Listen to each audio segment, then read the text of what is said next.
بسم اللہ الرحمن الرحیم الحمد للہ رب العالمین والصلاة والسلام علی محمد وآلہ الطیبین الطاہرین۔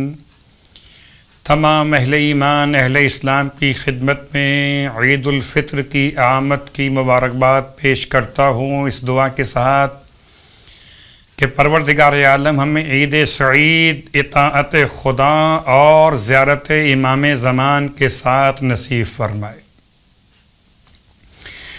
یقیناً شب عید یعنی اسے ہم چاند رات کہتے ہیں، اس کے حوالے سے پھر کچھ خاص اعمال کا تذکرہ آپ کی خدمت میں کرنا چاہوں گا۔ عام طور پر اہل ایمان سارا ماہ مبارک رمضان تو عبادتیں انجام دیتے ہیں اور ایک رات اس کو اس طرح سے ضائع کر دیتے ہیں کہ کبھی کسی گناہ میں کبھی کسی فضولیات میں۔ خدا نخواستہ مراد یہ نہیں کہ انسان اپنے اہل و عیال کے لیے لباس جدید نہ خریدے، اس کا مطلب یہ نہیں کہ انسان عبادت کے لیے لباس کا انتخاب نہ کرے یا کھانے اور پینے کے لیے سامان کا عنوان اس طرح نہ کرے کہ جیسے کیا جاتا ہے، یعنی سب کرتے ہیں۔ بس یاد رکھیے کہ اطاعت خدا میں جو کام کیا جائے وہ مناسب تر ہے، اور کوئی کام جو معصیت خدا میں انجام پائے وہ یقیناً انسان کو تباہ و برباد کر دیتا ہے۔ پورے مہینے کی عبادت اور اطاعت کے ساتھ یہ رات کہاں گزاری جائے؟ میں آپ کو یاد دلا دوں، آپ صاحبان علم اور ایمان کی خدمت میں کہ ماہ مبارک رمضان سے پہلے آپ نے جیسے راشن کا انتظام کیا، پورے مہینے کا سامان لا کے رکھ دیا، ایسے ہی آپ چاہیں تو عید کی ساری خریداری پہلے ہی کر سکتے ہیں تاکہ یہ رات عبادت کی رات کہیں بازاروں میں صرف نہ ہو جائے۔ یہ رات بہت اہم ہے، اتنی اہم رات ہے کہ سارا مہینہ آپ نے محنت کی، جب انعام ملنے کا وقت آیا تو آپ عبادت کے مصلے سے غائب دکھائی دیے۔ یہ رات بڑی اہمیت کی رات ہے۔ میں آپ کی خدمت میں تلاوت کر رہا ہوں اعمال کتاب مفاتیح الجنان سے ماہ شوال کے اعمال کے ذیل میں۔ یکم شوال کی رات یعنی کہ چاند رات بابرکت راتوں میں سے ایک رات ہے۔ اس کی فضیلت، بیداری، عبادت اور ثواب سے متعلق بہت سی احادیث وارد ہوئیں۔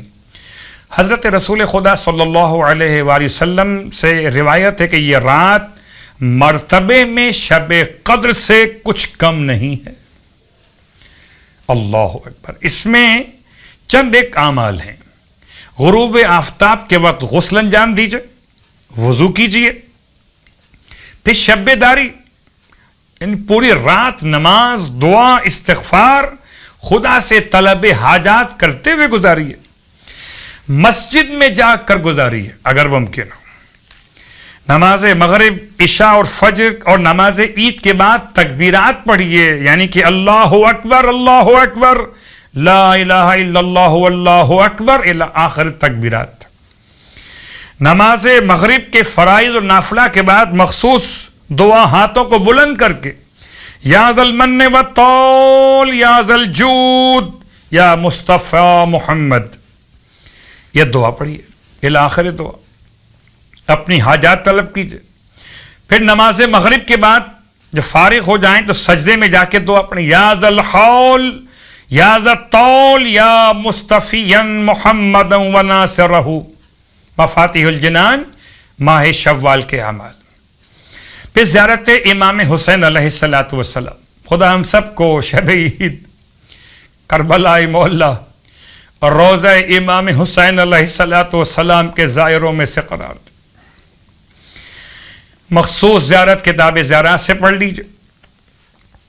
شب جمعہ کے اعمال میں جو دعا مذکور ہے، یا دائم الفضل علی البریہ یا باسط الیدین بالعطیہ، یہ دعا 10 مرتبہ پڑھیے مفاتیح الجنان میں۔ یہ دعا شب جمعہ کے اعمال میں، شب عید میں پڑھیے۔ 10 رکعت نماز پڑھیے جس کا تذکرہ کتاب مفاتیح الجنان میں ہے، اگر طریقہ سمجھ میں نہ آئے تو کم از کم مثل نماز صبح کے پڑھ لیجیے۔ پھر 2 رکعت نماز پڑھیے کہ پہلی رکعت میں الحمد کے بعد 1000 مرتبہ سورہ قل هو اللہ احد، اور رکعت دوم میں الحمد کے بعد 1 مرتبہ سورہ قل هو اللہ احد کی تلاوت کیجیے۔ نماز کے سلام کے بعد سجدے میں سر رکھ کے دعائیں پڑھیے۔ مفاتیح الجنان سے یہ اعمال بیان کیے جا رہے۔ پھر ایک اور روایت میں اس نماز کی پہلی رکعت میں 1000 دفعہ سورہ قل هو اللہ احد کے بجائے آپ کے لیے آسانی بیان کی گئی، 100 مرتبہ پڑھ لیجئے، مگر پڑھیے ضرور۔ اس کے بعد خاص دعا جس کو اللہ کے اسماء حسنی میں مشتمل ہے، یا اللہ یا اللہ یا اللہ الی آخر الدعا۔ اس کے بعد 14 رکعت نماز بجا لائے، ہر رکعت میں الحمد، آیت الکرسی کے بعد 3 مرتبہ سورہ اخلاص پڑھے، ہر رکعت میں 14 مرتبہ، 14 رکعت نماز، اور ہر رکعت میں الحمد کے بعد آیت الکرسی، اس کے بعد 3 مرتبہ سورہ قل هو اللہ احد، تاکہ اسے ہر رکعت کے بدلے میں 40 سال کی عبادت کا ثواب ملے، اور اسے اس شخص کے برابر بھی ثواب ملے کہ جس نے ماہ رمضان کے پورے روزے رکھے ہوں اور عبادت بھی کی ہو۔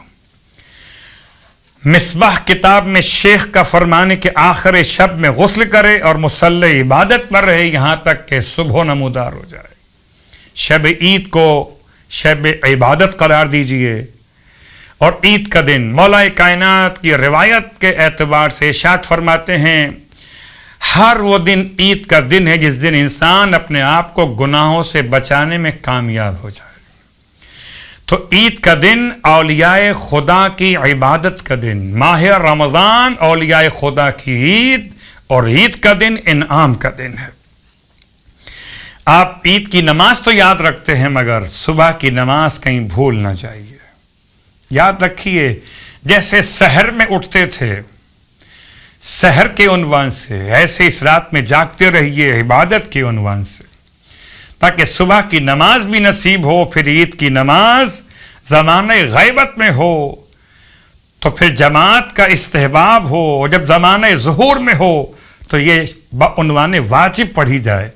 کاش اس سال نماز عید انشاءاللہ زمانہ غیبت کے بجائے زمانہ ظہور کے لحاظ سے پڑھی جائے، بعنوان واجب امام زمانہ علیہ الصلوۃ والسلام کی اقتداء میں، اور خدا اس عید پر ہمیں یہ تحفہ عطا کرے کہ ہمارے امام کی زیارت ہم سب کو نصیب فرمائے، امام علیہ السلام کو ہم سے راضی و خوشنود فرمائے، آمین الہی آمین۔